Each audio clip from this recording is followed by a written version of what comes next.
The National Electrification Administration has the power to suspend directors of electric cooperatives. However, and this is very important, the authority of NEA to suspend operates only subject to the observance of due process as an exercise of supervision and not control. There is a distinction, Mr. President. Supervision is not tantamount to control. Under Republic Act number 10531, the NEA may only take over an electric cooperative that is ailing or on the verge of bankruptcy.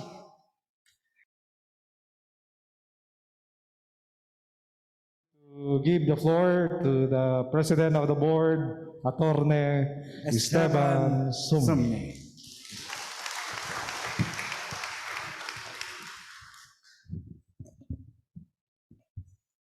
Good morning, ladies and gentlemen, our beloved member consumers. The 48th Annual General Membership Assembly of the Benguet Electric Cooperative will now come to order. We are coming to you in real time, loud and clear, from the Domo Hall of the BENECO main office along South Drive, Baguio City, via Zoom virtual conference. Mr. President, permission to take the floor. Yes, permission granted. Please state your name before you take the floor. We make this request on all members who would like to speak later on. Thank you. Thank you, Mr. President. I am Oliver Dicang, holder of account number 31820893027. I do not have 30 meters to my name, but I am a BENECO member consumer owner. I respectfully move for the suspension of the rules to take up matters that are clearly very urgent to the cooperative and to its members. Second. Okay. There's a motion to suspend the rules. Duly seconded. The motion to suspend the rules is hereby granted. Please clarify, Mr. Dicang, what do you mean by urgent matters? Thank you, Mr. President. The recent developments have thrown what appears to be a cloud of doubt on your authority to preside over this General Assembly. The National Electrification Administration suspended you and 6 other BENECO board members. If this was proper suspension, then the proceedings we are having today would be for naught, and the General Assembly could not transact business under your presidency. Thus, your authority to preside and the legitimacy of this General Assembly are matters that need to take precedence over the order of business. As a member consumer owner of BENECO, I am concerned about the trajectory of the institution, and so I read Republic Act 10531 or the National Electrification Administration Reform Act of 2013. Under this law, the National Electrification Administration has the power to suspend directors of electric cooperatives. However, and this is very important, the authority of NEA to suspend operates only subject to the observance of due process as an exercise of supervision and not control. There is a distinction, Mr. President. Supervision is not tantamount to control. It does not carry the power to annul or modify decisions of the board which do not violate the law. What decision did the board make against the law, which could be a basis for this disciplinary action? Another thing, Mr. President, the NEA has recently appointed a project supervisor for BENECO.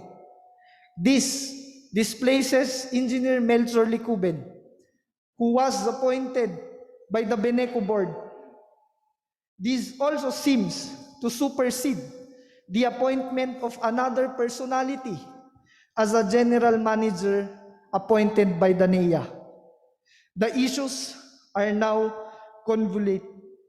However, under Republic Act number 10531, the NEA may only take over an electric cooperative that is ailing or on the verge of bankruptcy. Now, to our fellow member consumer owners, to the dear participants of this General Assembly, it is a matter of public notice that BENECO is not an ailing cooperative. In fact, it is the most stable cooperative, electric cooperative in the country. It seems, therefore, that NEA exercised its power illegitimately. As member consumer owners of the cooperative, we have to disregard this. It was our power exercised through duly elected directors that was supplanted by this NEA decision.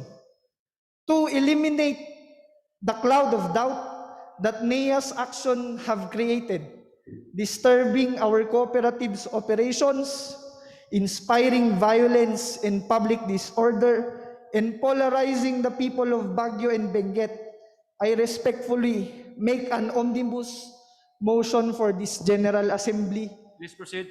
To, number 1, affirm your authority, Mr. President Somngi, to preside over this meeting. Number 2, affirm the authority and those of the 6 other duly elected members of the board to continue functioning as board members. And number 3, ratify all the acts and decisions of the board of directors, including the appointment of Engineer Melchor Licoben as General Manager of BENECO. Thank you, Mr. President. Okay. Before we proceed further, Mr. Dicang, kindly name the 6 board presidents that you have, director of the board of director that you had mentioned. Director Attorney Esteben Somngi for District 1, Director Peter Busaing for District 5, Director Mike Maspil for District 6, Engineer Director Jeffred Akop for District 7, Director Josephine Tuling of District 8, Director Robert Valentin for District 9, and Director Father Jonathan Obar for District 11. Mr. President.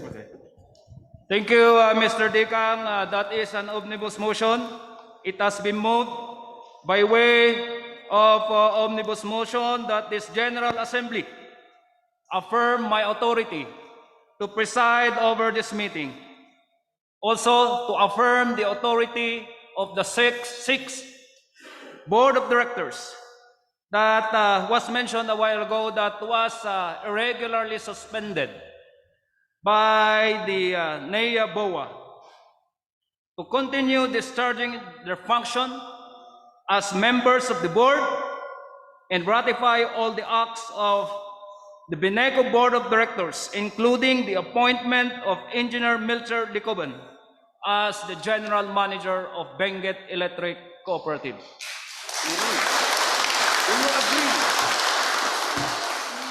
Will you agree? Any second to the motion? It has been moved and seconded that this General Assembly affirm my authority to preside over this AGMA, affirm the authority of the 6 members or 7 members of the board irregularly suspended by the NEA-BOA to continue discharging their functions as members of the board. Ratify all the acts of the BENECO Board of Directors, including the appointment of Engineer Melchor Licoben as the General Manager of BENECO. Discussion. Is there any objection to the motion? There being none, the omnibus motion is hereby approved. Let us proceed to the order of business.